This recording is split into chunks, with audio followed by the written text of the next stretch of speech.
क्या आप जानते हैं कि पाकिस्तान 44 से 46,000 मेगावाट बिजली बनाने की सलाहियत रखता है और गर्मियों में जब तमाम लाइटें, फ्रिज, एसी भी अगर हम ऑन करते हैं तब भी हमारी बिजली की ज़रूरत ज़्यादा से ज़्यादा 27,000 मेगावाट है। तो फिर पाकिस्तान के अंदर ये अंधेरे क्यों? फिर आपके और मेरे घर के अंदर 8-8, 10-10 घंटे लाइट क्यों बंद रहती है? पंखा, फ्रिज, इस्त्री बंद होने के बावजूद भी बिल हज़ारों में नहीं बल्कि लाखों में आता है और हर महीने लोड शेडिंग के बावजूद भी फ्यूल प्राइस एडजस्टमेंट का डंडा क्यों बढ़ता है? आज मैं आपको वो कहानी सुनाऊंगा जो आपको किसी टीवी चैनल के ऊपर सुनने को नहीं मिलेगी। इंतहाई आसान और सादा ज़ुबान में इंशाल्लाह आपको समझाने की कोशिश करूंगा कि हर गरीब आदमी का मसला कम से कम उसको समझ ज़रूर आ जाए कि आखिर उसके साथ ये क्यों हो रहा है और कैसे हो रहा है।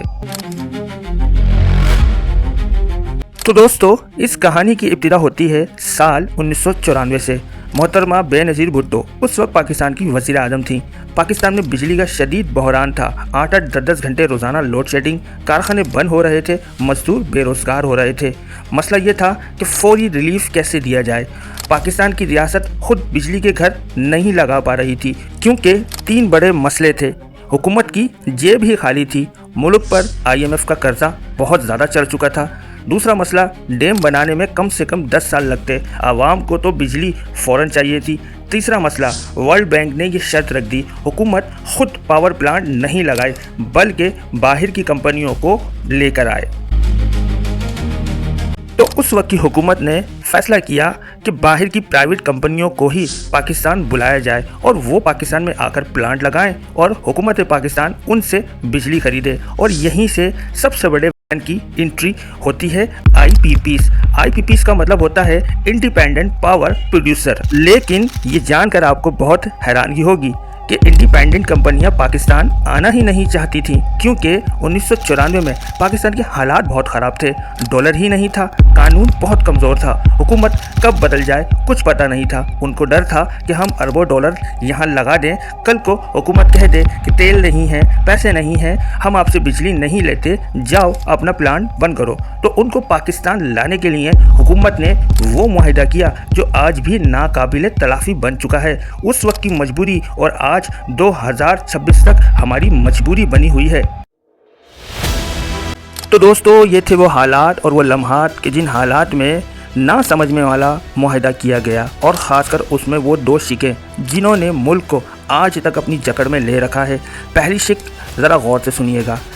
बिजली बनाने के लिए जो तेल, गैस, कोयला चाहिए, हुकूमत ने कहा वो हम देंगे। दूसरी, वो आप ज़रा और ध्यान से सुने, जिसने मुल्क को मुकम्मल तौर पर शायद बर्बाद ही कर दिया है। हुकूमत ने लिख कर दिया, खुदा न खास्ता अगर पाकिस्तान की हुकूमत आपको तेल, गैस, कोयला ना दे सकी और आपका प्लांट बंद हो गया तो फिर भी हम आपको प्लांट का किराया देते रहेंगे। इस किराए को कहते हैं कैपेसिटी पेमेंट, मतलब प्लांट चले या बंद रहे, पैसा मालिकान को मिलता रहेगा। और तो और सबसे खौफनाक बात, ये मुआहिदे पाकिस्तान के कानून के मुताबिक नहीं हुए, ये हुए इंग्लैंड के कानून के मुताबिक। लिखा है अगर झगड़ा हुआ तो फैसला लंदन की आलमी अदालतें करेंगी। और सबसे बड़ा तो ये था, हुकूमत ने सॉवरन गारंटी दे दी, मतलब रियासत पाकिस्तान ने लिख कर दिया कि अगर हम पैसे ना दें तो मुल्क जिम्मेदार होगा। और अब इससे भी खौफनाक बात सुनो, बिजली बनाने के लिए जो तेल, गैस, कोयला चाहिए उसको ख़रीदने की जिम्मेदारी भी रियासत पाकिस्तान ने ही ले ली। मगर सच ये है कि हुकूमत के पास तो ये सब चीज़ें खरीदने के लिए पैसे ही नहीं थे। तो फिर क्या हुआ? 1994 की मजबूरी 2026 का अज़ाब बन गई है।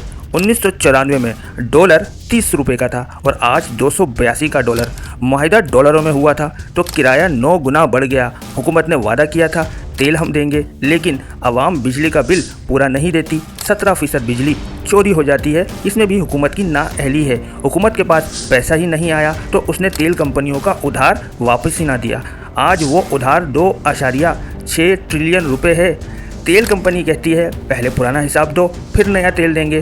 तेल नहीं मिला तो पावर प्लांट बंद तो आपकी लाइट बंद। और यह है सबसे अहम हिस्सा। यहाँ वो सवाल है जिसका जवाब आप सब पूछते फिरते हैं, मुआहिदों के मुताबिक कैपेसिटी पेमेंट फिर भी देनी है।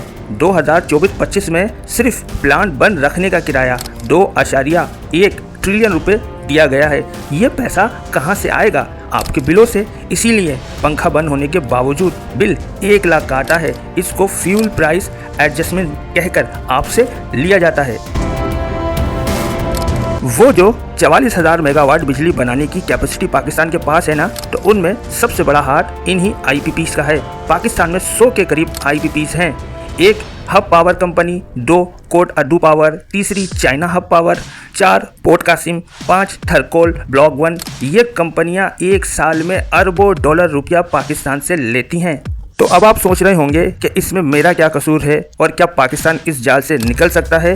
तो जवाब है हाँ, निकल सकता है, लेकिन ताकत से नहीं, एक भरपूर प्रोसेस और ऑपरेशन के साथ इससे निकला जा सकता है।